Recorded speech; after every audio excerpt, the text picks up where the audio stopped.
दोस्तों, आपका स्वागत है हमारे YouTube चैनल पर। सभी के मंगल की कामना करते हुए आइए महापुरुषों के प्रवचन श्रवण करते हैं। आप भी श्रवण कीजिए, हम भी श्रवण करते हैं। आइए। भीष्मद्रोणतटा जयद्रथजला गान्धारनीलोत्पला शल्याग्रहवति कृपेण वहिनी कर्णेन वेलाकुला यं ब्रह्मा वरुणेन्द्र रुद्रमरुतः स्तुन्वन्ति दिव्यैस्तवे वेदैः साङ्गपराक्रमोपनिषदै गायन्ति यं सामगा ध्यानावस्थिततद्गतेन मनसा पश्यन्ति यं योगिनो यस्यान्तं न विदुषुरासुरगणा देवाय तस्मै नमः। देवाय तस्मै नमः। ओम शांति शांति शांति। आगे जो भगवान 15वें श्लोक में ये समझाने जा रहे, पलायनवादी थे अर्जुन। तभी उन्होंने कहा दिया ना, मैं युद्ध नहीं करूंगा, भिक्षा मांग करके जीवन यापन करूंगा। ये पलायनवाद है। और जो पलायनवाद है उससे अर्जुन को पुनः अपना कर्तव्य के ओर भगवान भिन्न भिन्न युक्तियों के द्वारा, शास्त्र प्रमाण के द्वारा और क्षत्रिय धर्म का स्मरण करवाते हुए उनको बोध करवा दिया। इसी को लेकर बहुत लोग आक्षेप करते हैं, अर्जुन तो युद्ध से निवृत्त होना चाह रहे, निवृत्त हो भी गए थे एक प्रकार से। भगवान को क्या आवश्यक पड़ गई युद्ध करने के लिए? अर्जुन को क्यों उकसा दिया? इसलिए सारा महाभारत युद्ध में जो मृत्यु का कारण भगवान है, हम नहीं मानेंगे ऐसा कहते। हिंसक है भगवान कृष्ण। अर्जुन को युद्ध में उसने लगा दिया। और गीता में एक जगह में आता युद्ध स्व, युद्ध करो करके। किंतु भगवान ने कदापि अर्जुन को युद्ध के लिए प्रोत्साहन नहीं दिया। जो कर्तव्य में प्रवृत्त हुआ था, दोनों तरफ से शंख बज गए थे युद्ध के लिए, अभी वहां से भागना ये कौन सी बुद्धिमत्ता? यदि भगवान को युद्ध में प्रवृत्ति करवाना ही यदि होता तो जहां राजा विराट के वहां रहते ही वहां युद्ध निश्चय हुआ था, तो भी भगवान ने कहा मैं एक बार प्रयत्न करूंगा संधि का। तो वहां शांति दूत बन के गए थे। किंतु जिसकी बुद्धि भ्रष्ट हो जाती है, विनाश काले विपरीत बुद्धि, जिस दुर्योधन और धृतराष्ट्र जैसा पुत्र और पिता जैसा है पुत्र, तो दोनों की बुद्धि भ्रष्ट हो गई थी, विचार खो गए थे। भगवान ने बार बार समझा दिया, आधा राज्य नहीं 5 गांव दे दो, यहां तक कह दिया, तो भी युद्ध टाल सकते। यदि भगवान को युद्ध करवाना ही हो तो क्यों ऐसा कहते? इसलिए भगवान कदापि नहीं चाहते थे युद्ध। यही बात एक बार युधिष्ठिर ने भी कहा दिया था।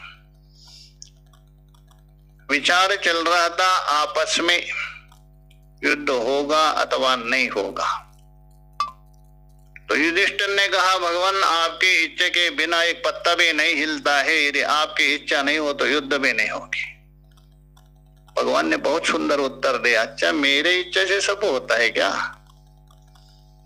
द्रौपदी को दाव में रखना क्या मेरी इच्छा थी? जुआ खेलना क्या मेरी इच्छा थी? और आपके जो भाई है 5 उनको दाव रखना मेरी इच्छा थी? युधिष्ठिर चुप हो गए। परमात्मा ने जीव को स्वतंत्रता दी है, ऐसा नहीं हम बिना कारण से परमात्मा के ऊपर उलाना देते, अरे परमात्मा ही करता है, उसके बिना कुछ, ठीक बिल्कुल सत्य है, उसमें कोई ये नहीं। जरा सा भी, किंतु जहां अच्छा काम हो तो मैंने किया, वहां कहा गया परमात्मा। सब कुछ छोड़ दीजिए उनके ऊपर, बिल्कुल।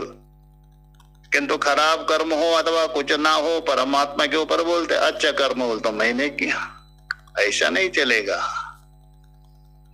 तो इसलिए जो अर्जुन को अपना कर्तव्य का ज्ञापन करवा रहे भगवान अलग अलग युक्ति से, इसलिए यहां भी परंपरा का स्मरण करवाते हुए, हे अर्जुन थोड़ा परंपरा तो देखो क्षत्रियों का। उन्होंने क्या किया था, बड़े बड़े जनक आदि जैसा राजा लोग हैं, उन्होंने भी अपना कर्तव्य पालन किया था, उसके द्वारा समझाने जा रहे। देखे आगे भूमिका में है, देखिए, न हम कर्ता न मे कर्म फल स्पृहा। भगवान ने 14वें श्लोक में ये बताया था, उसी का ही शंकराचार्य जी अनुवाद कर रहे हैं। क्यों? आगे के श्लोक के साथ संबंध जोड़ने के लिए।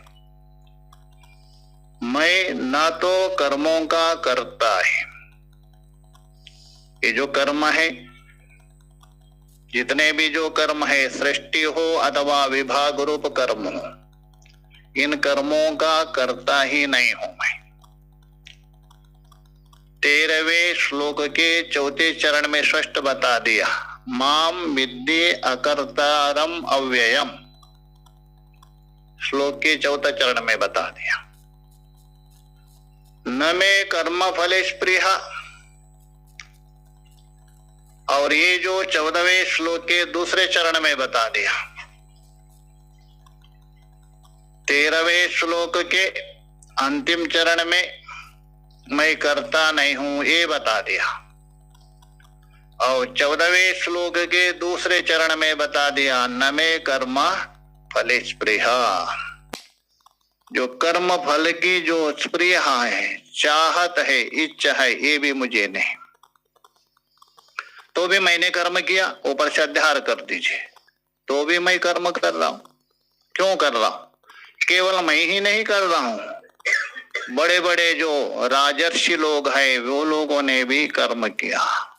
जिस परंपरा में तुम्हारा जो जन्म हुआ है, ऐसे बड़े बड़े राजर्षियों ने भी किया, उसी को ही बताने जा रहे। देखिए आगे के श्लोक लेते, एवं ज्ञात्वा कृतं कर्म पूर्वैरपि मुमुक्षुभिः कुरु कर्मेव तस्मात् त्वं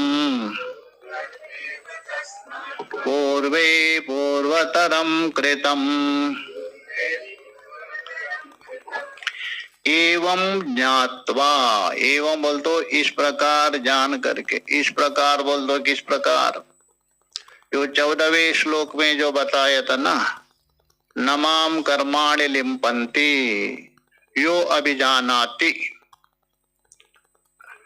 भगवान को जिस प्रकार ये जो कर्म है लिप्त नहीं करते हैं, न कर्म फल की स्प्रिया है, चाहत है, वैसे यदि कोई जानता है, अर्थात वो भगवान के समान मैं हूं, से अभिन्न हूं, इस प्रकार जो जानता है, अर्थात मुझे भी कर्म लिप्त नहीं कर रहे, क्योंकि मैं करता नहीं हूं और कर्म का फल मुझे नहीं चाहिए। तो क्यों कर रहे आप? कर्म का फल नहीं क्यों कर रहे? कर्तव्य मान करके। इस प्रकार यदि कर रहे, इसको बोल रहे एवं ज्ञात्वा कृतम कर्म, अर्थात कर्म किए है, इस प्रकार जान करके कर्म किए है। किसने कर्म किए है? तो बता रहे पूर्वैरपि मुमुक्षुभिः, मुमुक्षुभिः, पूर्व काल के जो मुमुक्षु है, जनक आदि बड़े बड़े राजा लोग हैं, ऐसे जो मुमुक्षु जन है उन्होंने भी वो कर्म किया है, कर्म नहीं छोड़ा है उन्होंने कदापि, उन्होंने भी किया है। तो अर्जुन कहेंगे, हाँ भगवान भाष्यकार उठाएंगे, अरे उन्होंने तो किया, मैं तो ज्ञानी हूं, मैं क्यों कर्म करूं? क्या आवश्यकता है? मैं ज्ञानी तो क्यों कर्म करूं? तो वहां दो हेतु दे रहे। तुम यदि ज्ञानी हो, लोक कल्याण के लिए, लोक संग्रह के लिए कर्म करो। यदि तुम अज्ञानी हो, अंतःकरण शुद्धि के लिए कर्म करो। इसलिए दोनों तरफ से तुझे करना पड़ेगा। यदि ज्ञानी है, पीछे भी बताएंगे आगे भी बताएंगे, जोशये सर्व कर्माणि विद्वान युक्तः समाचरे। अज्ञानी जो व्यक्ति है, सन्मार्ग में जा रहे, वो यदि कर्म कर रहे, उसके अंदर बुद्धि भेदम न जनयेत, भेद बुद्धि ना उत्पन्न करे। तुम ठीक कर रहे हो, अच्छे कर रहे हो, और भी करो। उनके साथ मिल करके ज्ञानी को भी करना चाहिए। जानता है वो इससे कुछ मिलने वाला नहीं, किंतु उसको प्रोत्साहन देने के लिए। जैसा पिता है, बच्चे को प्रसन्न करने के लिए क्या करता है? भी घोड़ा भी बनता है, पीठ में बिठा कर चला, चलो मैं घोड़ा हूं। घोड़ा तो नहीं उसको पता है, तो भी बनता है, क्योंकि उस बच्चे को प्रसन्न करने।